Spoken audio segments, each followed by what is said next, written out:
Nous retrouvons Dr Carl Weiss, président de l'Association des médecins microbiologistes infectiologues du Québec. Bonsoir, Dr Weiss. Bonsoir, Patrice. Je vous montre un petit tableau tout simple, le nombre de gens encore infectés dans les résidences pour personnes âgées, 2725 dans 340 établissements touchés. Il y en a 42 qui inquiètent particulièrement des CHSLD. On va voir la carte du Québec. Sur les 74 décès depuis hier, Dr Weiss, il y en a 70. On voit une augmentation de 74 décès. Il y en a 70 qui sont survenus dans les résidences pour personnes âgées. Alors, ma question, comme c'est vraiment concentré, j'allais dire de plus en plus dans les résidences pour personnes âgées, beaucoup de gens me posent la question, pourquoi on a si peur de déconfiner à ce moment-là la société qui est ailleurs par ailleurs? Je vais vous donner deux exemples précis. Disons, je prends l'exemple de deux pays dans le monde qui ont très, très bien réussi au niveau de la première vague, qui sont la Corée du Sud et Israël, qui ont déconfiné beaucoup ces derniers temps, puisque justement, ils ont très bien réussi. Et ces deux pays-là commencent à avoir un petit peu plus de cas aujourd'hui et hier, les deux. Donc, ça vous montre, et ils s'attendaient d'ailleurs à ça. Donc, ça vous montre que dès que vous commencez à déconfiner, il faut que vous soyez prêt à payer un certain prix. Alors, oui, c'est vrai que, d'ailleurs, on déconfine, il ne faut pas se leurrer au Québec. Hein.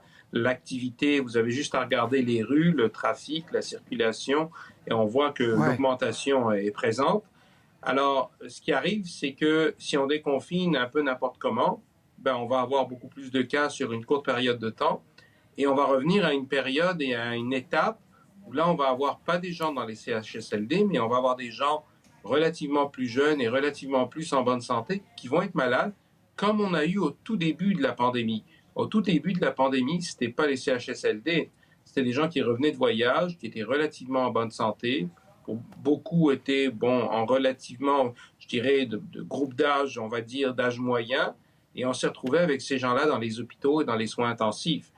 Donc, il faut faire attention à avoir un déconfinement qui serait trop rapide et n'importe comment, d'autant plus qu'on n'a pas de médicaments et on n'a pas de vaccin. Mais même oublions le vaccin, si on avait juste un médicament qu'on pouvait donner en prophylaxie ou en traitement, ce serait déjà quelque chose. Mais on n'est même pas rendu là. Donc, vous comprenez tout à fait les recommandations et la répétition que fait sans cesse le docteur Arruda quand il dit c'est fragile encore à Montréal, il faut être prudent parce qu'on ne voudrait pas être obligé de reconfiner. Vous dites c'est possible, il ne faut pas croire que ce sont que une marotte qu'on répète là. Ça peut couver, c'est comme un incendie de forêt, et ça peut rejaillir. En réalité, les braises sont très loin d'être éteintes et je vous dirais qu'il y a même des petits foyers ici et là qui sont encore allumés. Donc, l'idée, c'est qu'on vous autorise à marcher un petit peu dans la forêt en sachant très bien qu'on pourrait à un moment donné vous faire sortir de la forêt très rapidement si on reprenait l'image de l'incendie. Donc, la situation est très loin d'être contrôlée. Vous vous rappelez, on parlait à un moment donné d'une diminution du nombre de décès au Québec. Puis, il y a eu quelques journées où c'était peut-être un peu moins, mais on vous voyait encore une fois que le nombre de décès avoisine encore les 70, 75 par jour. Oui, donc, alors, on diminue, on s'est concentré dans les CHSLD, mais ce que je veux dire, c'est qu'il y a encore de l'activité du virus. Si ces gens-là décèdent, pour certains d'entre eux, c'est parce qu'ils ont été malades, ils ont attrapé le virus, il y a quelqu'un qui leur a donné, il y a des gens qui s'occupent de ces gens-là, il y a des gens qui vont parfois visiter ces gens-là. Donc, le risque d'avoir encore du virus qui se propage existe. Tout à fait. Mais prenons le reste du Québec. Ça fait quoi, 3 semaines là, que les écoles ont repris, qu'on a déconfiné les commerces, etc. Et on n'a pas vu quand même de résurgence importante de cas là. Dans la population en général, je parle pas dans les résidences pour personnes âgées. Oui, ça c'est parce que comme on avait expliqué, il y a 3 épidémies au Québec. Hein. Il y a Montréal, l'île de Montréal et disons Laval. Il y a la ceinture de Montréal, le 450, la rive nord, la rive sud, et il y a le reste du Québec. Le reste du Québec a eu une relative petite pandémie à date. Donc, eux, finalement, n'ont pas eu beaucoup de cas. Il y a des régions qui ont été très épargnées. Et n'oubliez pas que dans ces régions-là, même si on déconfine, on dit aux gens de porter des masques, on garde les aspects de distanciation physique, on encourage toutes les mesures de prévention des infections, On n'est pas complètement retourné à l'école comme on est retourné avant. On n'est pas complètement retourné au travail. Les restaurants sont encore fermés. Donc, on n'est pas rendu dans notre vie normale. Donc, on a encore des mesures que j'appellerais de mitigation pour aplanir le plus possible l'impact de la COVID-19, même dans ces régions qui ont été peu affectées. Alors, le risque à Montréal, c'est qu'à un moment donné, les choses s'enflamment, qu'on ait une augmentation rapide du nombre de cas. Et comme on avait déjà dit, même si vous avez seulement 5% des gens qui vont devenir très malades, hein, ben 5% de 100 000 et 5% de 1000, c'est pas tout à fait la même chose. C'est un 5%, mais en nombre absolu, ça fait beaucoup de monde à traiter dans les hôpitaux.